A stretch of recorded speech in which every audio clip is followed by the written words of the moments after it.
ಶರವಣ್ ಶರವಣ್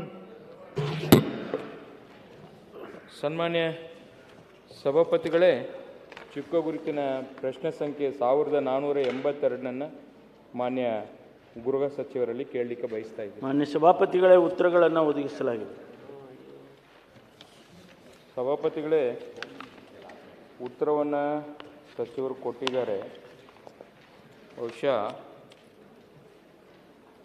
ನನ್ನ ಪ್ರಶ್ನೆಗೆ ಕೆಲವು ಮಾಹಿತಿಗಳು ಸಿಕ್ಕಿಲ್ಲ. ಅವರು ಕೊಟ್ಟಿರತಕ್ಕಂಥದ್ರಲ್ಲಿ ಅನುಬಂಧ 2ರಲ್ಲಿ ಯಾವ ಸ್ಟೇಷನ್ಗಳಲ್ಲಿ ಬೆಂಗಳೂರು ನಗರ ಮತ್ತು ರಾಜ್ಯದಲ್ಲಿ ಅಂತೇಳಿ ವಿವರಣೆ ಕೊಟ್ಟಿದ್ದಾರೆ. ಪೊಲೀಸ್ ಅಧಿಕಾರಿಗಳೇ ಕಳ್ಳತನದಲ್ಲಿ ಭಾಗವಹಿಸಿರತಕ್ಕಂಥ ಪ್ರಕರಣಗಳನ್ನು ಮಾಹಿತಿ ಕೇಳಿದ್ದೀನಿ. ಅದರಲ್ಲಿ ಬನಶಂಕರಿ ಸ್ಟೇಷನ್ ಅಂತ ಕೊಟ್ಟಿದ್ದೀರಿ. ಅದರಲ್ಲಿ ಅವರ ಹೆಸರನ್ನು ಉಲ್ಲೇಖ ಮಾಡಿಲ್ಲ, ಖಾಲಿ ಬಿಟ್ಟಿದ್ದೀರಿ. ಅದು ಯಾಕೆ ಹೆಸರನ್ನು ಮಾಡಿಲ್ಲ ಅನ್ನೋದು ನನಗೆ ಗೊತ್ತಿಲ್ಲ, ಅದು ಸ್ವಲ್ಪ ಹೇಳಿ. ಆಮೇಲೆ ಇವತ್ತು ಏನಾಗಿದೆ ಸಚಿವರೇ, ಬೇಲಿಯೇ ಎದ್ದು ಹೊಲ ಮೇಯ್ತಾ ಇದೆ ಅನ್ನೋದನ್ನು ಸಾರ್ವಜನಿಕವಾಗಿ ಜನರು ಮಾತಾಡ್ತಾ ಇದ್ದಾರೆ. ಪೊಲೀಸ್ ಮೇಲೆ ಇರತಕ್ಕಂಥ ಆ ವಿಶ್ವಾಸ ಎಲ್ಲ ಒಂದು ಕಡೆ ನಾವು ಕಳ್ಕೊತಾ ಇದ್ದೀವಿ.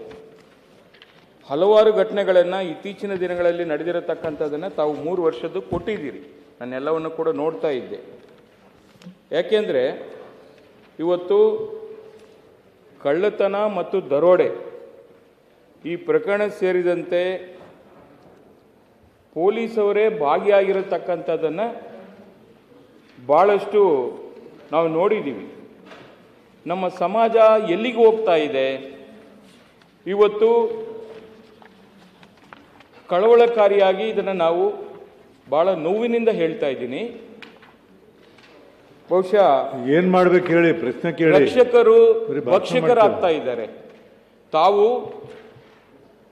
ಪ್ರಾಮಾಣಿಕ ಸಚಿವರಿದ್ದೀರಿ, ತಮ್ಮ ಮೇಲೆ ನಮಗೆ ವಿಶ್ವಾಸನೂ ಇದೆ. ತಾವು ನಿಭಾಯಿಸುವಂಥ ಈ ಒಂದು ಇಲಾಖೆಯಲ್ಲಿ ನೀವು ಬರೀ ಯಾರನ್ನೇ ಆಗಲಿ ತನಿಖೆ ನಡೆಸ್ತೀನಿ, ಅವ್ರನ್ನ ಸಸ್ಪೆಂಡ್ ಮಾಡ್ತೀನಿ ಅಂತ ಹೇಳ್ತಿದ್ದೀರಿ. ಸ್ಟೇಟ್ಮೆಂಟ್ನ ಕೂಡ ನೋಡಿದ್ದೀವಿ.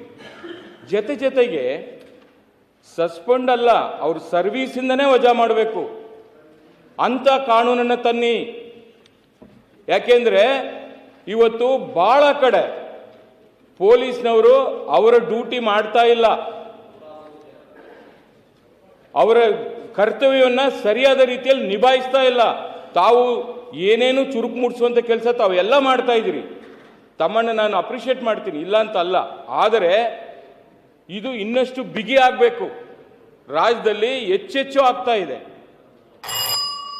ಮೊನ್ನೆ ಬೆಂಗಳೂರು ನಗರದಲ್ಲಿ ಪ್ರಶ್ನೆ ಕೇಳಿ. ಸಭಾಪತಿಗಳೇ, ಹೇಳಿ, ಭಾಷಣ ಮಾಡಬೇಡಿ. ಹೆಂಗೆ ನಡೆಸಬೇಕು? ಆಯ್ತು, ಅವ್ರು ಉತ್ತರ ಕೊಟ್ಟ ಮೇಲೆ ಕೇಳ್ತೀನಿ. ಆಯ್ತು, ಉತ್ತರ ಕೊಡಿ. ಮಾನ್ಯ ಸಭಾಪತಿಗಳೇ, ಮಾನ್ಯ ಶರವಣ ಅವರು ನನಗೆ ಭಾಳ ಆತ್ಮೀಯ ಸ್ನೇಹಿತರು, ಹೌದಲ್ಲ? ಒಳ್ಳೆ ಉತ್ತಮವಾದ ಪ್ರಶ್ನೆನೇ ಕೇಳಿದ್ದಾರೆ. ಆದರೆ ಕೇಳುವಾಗ ಏನೋ ಕಳೆದ 2.5 ವರ್ಷದಿಂದನೇ ಆಗಿದೆ, ಈಗ ತಾನೇ ನಿಮ್ಮ ಸರ್ಕಾರ ಬಂದ ಮೇಲೆ ಮಾತ್ರ ಇಂಥ ಘಟನೆಗಳು ಆಗಿದ್ದಾವೆ ಎನ್ನುವ ಅರ್ಥದಲ್ಲಿ ಅವರು ಹೇಳ್ತಿದ್ದಾರೆ. ಅದು ಸತ್ಯಕ್ಕೆ ದೂರವಾಗಿರ್ತಕ್ಕಂಥದ್ದು. ಪೊಲೀಸ್ ಇಲಾಖೆಯಲ್ಲಿ ಬಹಳ ದಿವಸದಿಂದ ಕೂಡ ಎಲ್ಲೋ ಒಬ್ಬರು ಇಂಥವರು ಸಿಗ್ತಾರೆ. 1099 ಪೊಲೀಸ್ ಸ್ಟೇಷನ್ನಲ್ಲಿ 1,06,000 ಸಿಬ್ಬಂದಿ ಇದೆ ಮಾನ್ಯ ಸಭಾಪತಿಗಳೇ ನಮ್ಮ ಇಲಾಖೆಯಲ್ಲಿ. ಎಲ್ಲರನ್ನೂ ಕೂಡ ನಾವು ಒಂದೇ ತಕ್ಕಡಿಯಲ್ಲಿ ಹಾಕಿ ತೂಗೋಕ್ಕಾಗೋದಿಲ್ಲ. ಎಲ್ಲರೂ ಕಳ್ಳರು, ಎಲ್ಲರೂ ಪೊಲೀಸ್ನವರೆಲ್ಲರೂ ಕೂಡ ಶಾಮೀಲಾಗಿ ಮಾಡ್ತಾರೆ ಅಂತಕ್ಕಂಥ ಜನರಲೈಸ್ಡ್ ಮಾತುಗಳು ತಮ್ಮಲ್ಲಿ ಏನು ಬರುತ್ತೆ ಅದನ್ನು ಆಡಬಾರ್ದು. ಕೇಳುವ ಅಧಿಕಾರಿಗಳು ಅದನ್ನು ಹೇಳಿ, ಅದನ್ನು ಹೇಳಿದರೆ ಕರೆಕ್ಟ್ ಇರ್ತದೆ. ನೀವು ಹಂಗೆ ಹೇಳಲಿಲ್ಲ. ಪೊಲೀಸ್ ಇಲಾಖೆನೇ ಬೇಲಿನೇ ಎದ್ದು ಹೊಲ ಮೇಯ್ತಾ ಇದೆ. ಅಲ್ಲಲ್ಲ, ನೀವು ಹೇಳಕ್ ಬಂದೆ ನಾನು. ಇಲ್ಲ, ಮೊದಲೇ ಹೇಳ್ಬೇಕು ನೀವು. ಬೇಲಿನೇ ಎದ್ದು ಹೊಲ ಮೇಯ್ತಾ ಇದೆ ಎಲ್ಲರೂ ಕಳ್ರೆ, ಪೊಲೀಸ್ನವರೆಲ್ಲರ ಕಳ್ಳರಾಗ್ಬಿಟ್ಟಿದ್ದಾರೆ. ಪ್ಲೀಸ್, ನೀವು ಹೇಳುವಾಗ ನೇರವಾಗಿ ಪ್ರಶ್ನೆ ಹೇಳುವಂಥ ಸಂದರ್ಭದಲ್ಲಿ ನೀವು ಒಳ್ಳೆ ಅಧಿಕಾರಿಗಳಿದ್ದಾರೆ, ಸಮರ್ಥವಾದ ಕೆಲಸ ಮಾಡಿದ್ದಾರೆ, ಈಗ ಹೇಳ್ಬಿಡಿ ಸಾಕು. ಅವ್ರು ಏನೇನು ಮಾಡ್ತಾ ಇದ್ದಾರೆ. ಅದಕ್ಕೋಸ್ಕರ ಜನರಲೈಸ್ ಮಾಡೋದಕ್ಕೆ ಹೋಗಬೇಡಿ. ನಾನು ತಮಗೆ ಬೇಕಾದಂಥ ಮಾಹಿತಿ ತಾವೇನು ಕೇಳಿದಿರಿ ಅದನ್ನೆಲ್ಲ ಕೊಟ್ಟಿದ್ದೇನೆ. ಏನು ಪೊಲೀಸ್ನವರು ಅವರು ಶಾಮೀಲಾಗಿದ್ದಾರೆ ಅಂತಕ್ಕಂಥದ್ದನ್ನು ನಾವು ಇಲಾಖೆಯಲ್ಲಿ ಭಾಳ ಸೂಕ್ಷ್ಮವಾಗಿ ನೋಡ್ತೇವೆ. ಅವ್ರನ್ನೇನು ಹಂಗೆ ಬಿಟ್ಬಿಡೋದಿಲ್ಲ. 88 ಜನರನ್ನು ಅವರನ್ನು ಯಾರೆಲ್ಲ ಇನ್ವಾಲ್ವ್ ಆಗಿದ್ದರು ಅವ್ರ ಮೇಲೆ ಕ್ರಿಮಿನಲ್ ಕೇಸ್ ಹಾಕಿದ್ದೇವೆ, FIR ಹಾಕಿದ್ದೇವೆ, ಸಸ್ಪೆಂಡ್ ಮಾಡಿದ್ದೇವೆ, ಅವರಿಗೆ ಕೆಲವು ಸಂದರ್ಭದಲ್ಲಿ ಅವರನ್ನು ಅರೆಸ್ಟ್ ಮಾಡಿದ್ದೇವೆ. ಇದೆಲ್ಲ ಮಾಡಿದ್ದೇವೆ. ನಮ್ಮಲ್ಲಿ ಇಂಟರ್ನಲ್ ಎವ್ಯಾಲ್ಯೂಯೇಷನ್ಗಳು ಕೂಡ ಆಗಾಗ್ಗೆ ಹಿರಿಯ ಅಧಿಕಾರಿಗಳು ಮಾಡ್ತಾ ಇರ್ತಾರೆ. ಅದರ ಪ್ರಕಾರ ನಾವು ಕ್ರಮವನ್ನು ಈಗಾಗಲೇ ತಗೊಂಡಿದ್ದೇವೆ. ಅದರಿಂದ ಏನೂ ಮಾಡಲಿಲ್ಲ, ಅದು ಏನೂ ಹಾಗೆ ಇಲ್ಲ ಅನ್ನೋದನ್ನು ತಾವು ಹೇಳೋದಕ್ಕೆ ಹೋಗಬೇಡಿ. ಅನೇಕ ಮಾನ್ಯ ಸಭಾಪತಿಗಳೇ, ಅನೇಕ ಕ್ರಮಗಳನ್ನು ನಾವು ತಗೊಂಡಿದ್ದೇವೆ. ದಿನನಿತ್ಯ ಏನೆಲ್ಲ ಆಗ್ತಾ ಇದೆ ರಾಜ್ಯದಲ್ಲಿ, ಒಂದಲ್ಲ ಒಂದು ರೀತಿಯಲ್ಲಿ ಈ ಘಟನೆಗಳು ನಡೀತವೆ. ಎಲ್ಲೋ ಕಳ್ಳತನ ಆಗುತ್ತೆ, ಎಲ್ಲೋ ಮರ್ಡರ್ ಆಗುತ್ತೆ, ಎಲ್ಲೋ ರೇಪ್ ಆಗ್ತದೆ. ಹಂಗಂತ ಹೇಳಿ ಪೊಲೀಸ್ ಇಲಾಖೆ ಏನು ಮಾಡ್ತಾ ಇಲ್ಲ ಅಂತಲ್ಲ. ಈಗ ಡ್ರಗ್ಸು, ಸಾವಿರಾರು ಕೋಟಿ ರೂಪಾಯಿ ಡ್ರಗ್ಸು ನಾನು ಹಿಡಿದಾಕಿದ್ದೇವೆ. ಸುಮ್ಮನೆ ಅವ್ರನ್ನ ಏನು ಸುಮ್ಮನೆ ಬಿಟ್ಬಿಡ್ತೀವ? ಪೊಲೀಸ್ ಇಲಾಖೆ ಆಕ್ಟಿವ್ ಆಗಿ ಕೆಲಸ ಮಾಡೋದ್ರಿಂದನೇ ಇನ್ನೂ ಕೂಡ ಇವತ್ತು ನಮ್ಮ ರಾಜ್ಯದಲ್ಲಿ ಶಾಂತಿ ನೆಲೆಸಿದೆ. ಹಂಗಂತ ಹೇಳಿ ನಾನು ಏನೂ ಆಗಲೇ ಇಲ್ಲ ಅಂತ ಹೇಳೋಕ್ಕೆ ಹೋಗೋದಿಲ್ಲ. ಆದರೆ ಒಂದಿಷ್ಟು ಹೊರ ರಾಜ್ಯಕ್ಕೂ ಕಂಪೇರ್ ಮಾಡ್ಕೊಳ್ಳಿ ನೀವು. ಬೇರೆ ಬೇರೆ ರಾಜ್ಯದಲ್ಲಿ ಏನೆಲ್ಲ ನಡೀತಾ ಇದೆ, ಕಾನೂನು ವ್ಯವಸ್ಥೆ ಯಾವ ರೀತಿ ಇದೆ, ಅಲ್ಲಿ ಏನು ಡ್ರಗ್ಸು ನಡೀತಾ ಇದೆ, ಅದನ್ನೆಲ್ಲ ನಾನು ವಿವರವಾಗಿ ನಾನು ಕೊಡ್ತೇನೆ. ಆಮೇಲೆ ಯಾಕೆಂದರೆ ಅವರು ಅಡ್ಜರ್ನ್ಮೆಂಟ್ ಮೋಷನ್ನಲ್ಲಿ ಕೇಳಿದ್ದಾರೆ ಮಾನ್ಯ ಸಭಾಪತಿಗಳೇ, ಅದೆಲ್ಲ ಕೊಡ್ತೇನೆ. ಆದರೆ ನಾನು ತಮ್ಗೆ ಹೇಳೋದೇನು ಅಂತ ಹೇಳಿದರೆ, ಅವ್ರ ಮೇಲೆ ನಾವು ಯಾವುದೇ ಮುಲಾಜಿಲ್ಲದೆ ಕ್ರಮವನ್ನು ತಗೊಳ್ತೇವೆ. ಬರೀ ಸಸ್ಪೆಂಡ್ ಮಾಡೋದಲ್ಲ, ಇತ್ತೀಚೆಗೆ ಅವ್ರನ್ನ ಡಿಸ್ಮಿಸ್ ಕೂಡ ಮಾಡ್ತಕ್ಕಂಥ ರೆಕಮೆಂಡೇಷನ್ಸು ಇಲಾಖೆಯಿಂದ ಈಗಾಗಲೇ ಬಂದಿದ್ದು. ನಾನು ಸೂಚನೆ ಕೊಟ್ಟಿದ್ದೀನಿ. Why do we simply suspend them? ಅವ್ರದ್ದು ಕೇಸ್ ಇದ್ದು ಪ್ರೂವ್ ಆದರೆ ಅವ್ರನ್ನ ಡಿಸ್ಮಿಸ್ಸು ಕೂಡ ಮಾಡ್ತಕ್ಕಂಥ ಕೆಲಸವನ್ನು ಮಾಡ್ತಾ ಇದ್ದೇವೆ. ಅದರಿಂದ ನಾನು ತಮಗೆ ಹೇಳೋದೇನು ಅಂತ ಹೇಳಿದ್ರೆ, ಈ ದರೋಡೆ, ಕಳ್ಳತನ ಮತ್ತು ಇವೆಲ್ಲ ಏನಿದೆ ನಿರಂತರವಾಗಿ ನಡೀತಾ ಇದೆ. ಆದರೆ ಅದನ್ನು ರೆಗ್ಯುಲೇಟ್ ಮಾಡ್ತೀವಿ, ನಿಲ್ಲಿಸ್ತೀವಿ.